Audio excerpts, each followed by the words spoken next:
In 1953, the United States government did something that still fuels suspicion today. It locked the doors to the world's most famous vault and stopped giving the public a full, independent, physical count of what was inside. Fort Knox became more than a building. It became a promise that America's gold was safe, untouched, and waiting behind steel. But a promise is not the same thing as proof. For more than 70 years, Fort Knox has sat behind layers of secrecy, security, and national myth. The government says the gold is there. The reports say the gold is there. But ordinary citizens cannot walk in and count it. Independent outsiders cannot casually test it. And that is where the mystery begins. If the gold is exactly where they say it is, why does proving it feel so difficult? The official story is simple. Fort Knox protects America's gold reserves. But the real story begins with something darker. A government order, a national emergency, and millions of Americans forced to surrender the money they believed belonged to them. Before the gold entered the vault, it passed through one of the most controversial financial decisions in American history. In 1933, President Franklin Roosevelt moved against private gold ownership. Americans were ordered to turn in gold coins, bullion, and certificates under threat of punishment. To many citizens, it felt like sacrifice for a collapsing economy. To critics, it looked like legal seizure. Either way, the result was enormous. Gold flowed out of homes, banks, drawers, and savings boxes, straight toward Washington's control. Then came the part that made the public angry. The government took gold at about $20 an ounce, then raised the official price to $35. In plain terms, the state increased the value of gold after forcing citizens to surrender it. That move gave the government a huge accounting gain, but it left behind a question that never fully disappeared. Who really paid for America's gold fortress? Fort Knox was built after this gold seizure, not before it. The vault was not just storage. It was a monument to a new monetary order. Gold that once circulated through private hands was now locked behind government walls. The message was clear. The old relationship between Americans and gold had changed. Private possession was restricted. State control became central. The gold arrived under extreme protection. Trains carried bullion across the country. Armed guards watched shipments. Soldiers protected routes. The government was not moving ordinary cargo. It was moving monetary power. Every bar represented trust, debt, policy, and national strength. By the time the metal reached Kentucky, Fort Knox was becoming one of the most guarded symbols in the world. The vault itself was designed to inspire fear. Thick granite, reinforced concrete, torch-resistant steel, a massive door weighing tons, time locks built to delay anyone who somehow got close enough to try. But the most powerful defense may not be the door. It may be the idea that no one should ever need to question what sits behind it.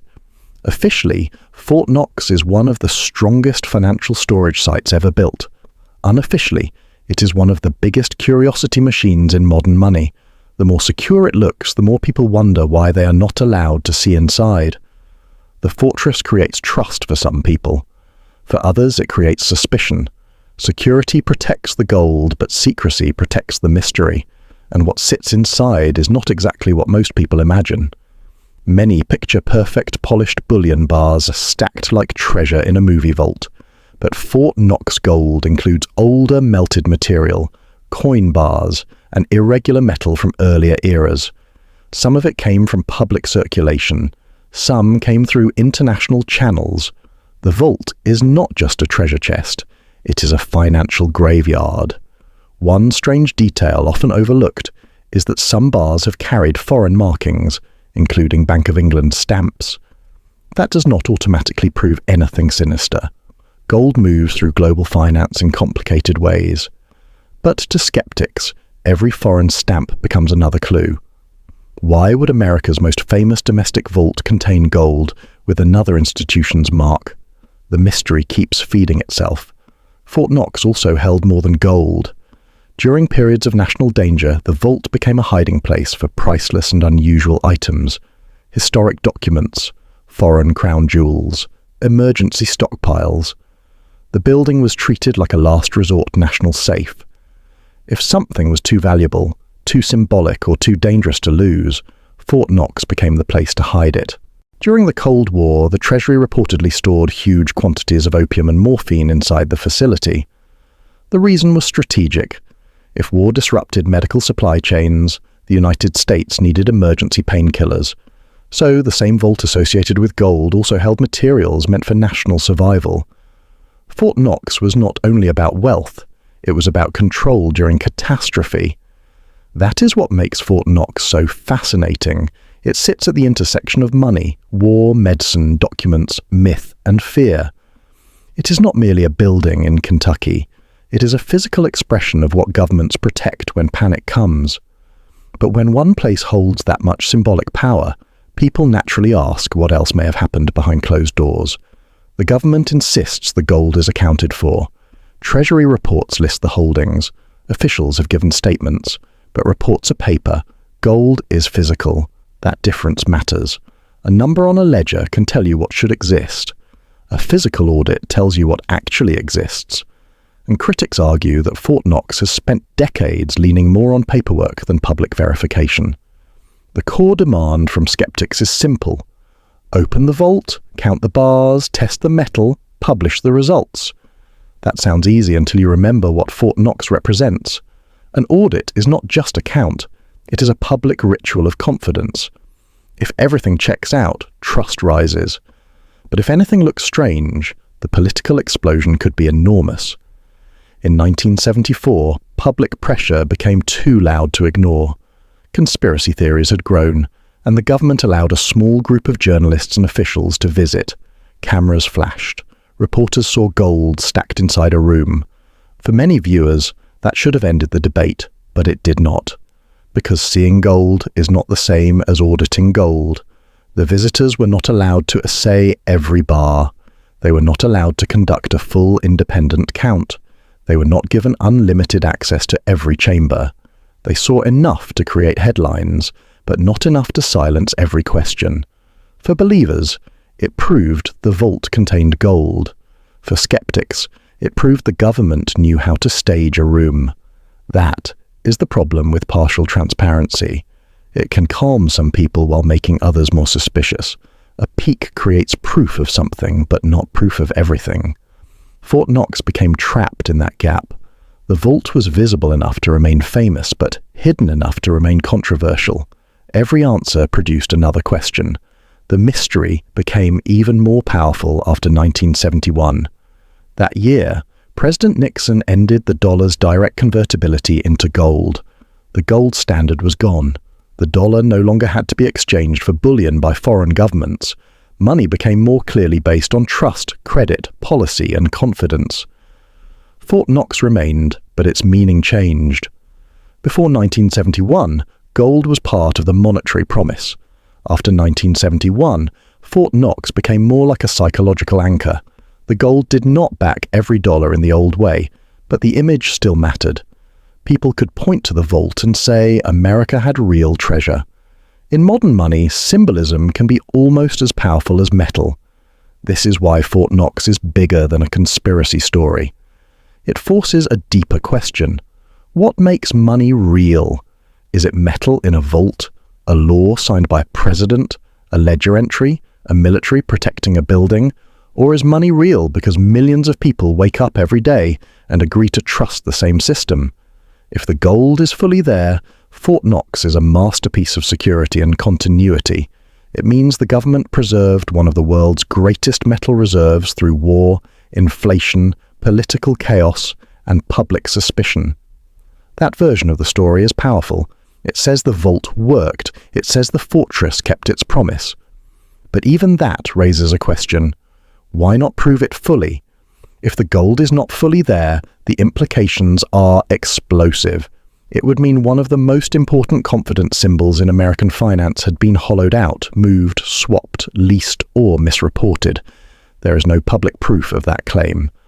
But the fear survives because secrecy leaves room for imagination, and imagination is where financial myths grow teeth. The truth may be less dramatic than the rumors, and still more interesting than the official language. Fort Knox may contain the gold, but not the confidence people want, because confidence does not come only from possession, it comes from verification. A sealed vault can protect metal from thieves, but it cannot protect trust from doubt forever. There is also the accounting problem. The government's gold is carried at an official statutory price far below modern market prices. That creates a strange disconnect between what the gold means historically, what it is worth in markets, and how it appears on government books. Fort Knox is not just physical metal, it is accounting, politics, and narrative stacked together. For most Americans, Fort Knox is emotional because gold feels honest. Paper money can be printed, digital money can appear on screens, debt can expand, but gold feels heavy, ancient, and final. That is why stories about missing gold hit a nerve. They are not really about bars. They are about fear that the system underneath our money is thinner than it looks. The fortress itself adds to the legend. Fort Knox is not only a depository, it sits near military power. Troops, armoured units, surveillance, and restricted access surround the public image. That kind of protection tells people the contents must be priceless. But it also creates a paradox. The more intensely something is guarded, the more people wonder what they are not allowed to know. Only rare official visits have pierced the secrecy. Presidents, officials, journalists, and selected observers have seen pieces of the story. But the average citizen mostly receives statements, photographs, and official reassurance. That is why Fort Knox remains different from a normal warehouse. It is not enough for the government to say what is inside. People want to feel that the truth has been independently touched. And yet, a full public audit would not be simple theatre. Testing gold takes time. Moving bars creates risk. Publishing details could raise security concerns.